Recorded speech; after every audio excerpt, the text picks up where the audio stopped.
বিষাদ যোগ শ্লোক নং 3। পশ্যেতাং পাণ্ডুপুত্রাণামহচর্যাং মহতীং চ মম ব্রূয়াং দ্রুপদপুত্রেণ তব শিষ্যেন ধীমতা। অনুবাদ: হে আচার্য, পাণ্ডবদের মহান সৈন্যদল দর্শন করুন, যা আপনার অত্যন্ত বুদ্ধিমান শিষ্য দ্রুপদের পুত্র অত্যন্ত দক্ষতার সঙ্গে বহির আকারে রচনা করেছেন। তাৎপর্য: চতুর কূটনীতিবিদ দুর্যোধন মহৎ ব্রাহ্মণ সেনাপতি দ্রোণাচার্যকে তার ভুল ত্রুটিগুলি দেখিয়ে দিয়ে তাকে সতর্ক করে দিতে চেয়েছিলেন। পঞ্চপাণ্ডবের পুত্রী দ্রৌপদীর পিতা দ্রুপদ রাজের সঙ্গে দ্রোণাচার্যের কিছু রাজনৈতিক মনোমালিন্য ছিল। এই মনোমালিন্যের ফলে দ্রুপদ এক যজ্ঞের অনুষ্ঠান করেন এবং সেই যজ্ঞের ফলে তিনি বর লাভ করেন যে তিনি এক পুত্র লাভ করবেন, যে দ্রোণাচার্যকে হত্যা করতে সক্ষম হবে।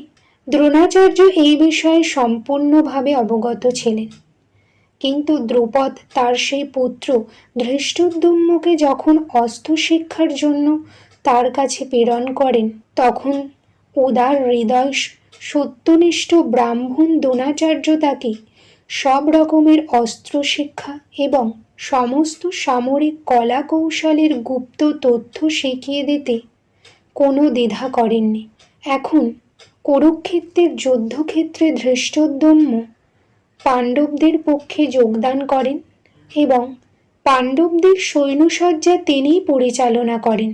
যেই শিক্ষা তিনি দ্রোণাচার্যের কাছ থেকে পেয়েছিলেন, দ্রোণাচার্যের এই ত্রুটির কথা দুর্যোধন তাকে স্মরণ করিয়ে দিলেন, যাতে তিনি পূর্ণ সতর্কতা ও অনমনীয় দৃঢ়তার সঙ্গে যুদ্ধ করেন।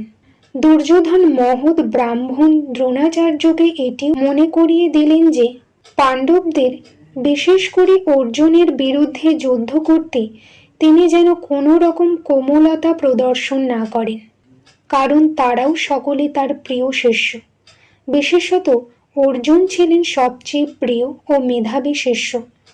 দুর্যোধন সতর্ক করে দিতে চেয়েছিলেন যে এই ধরনের কোমলতা প্রকাশ পেলে যুদ্ধে অবধারিতভাবে পরাজয় হবে।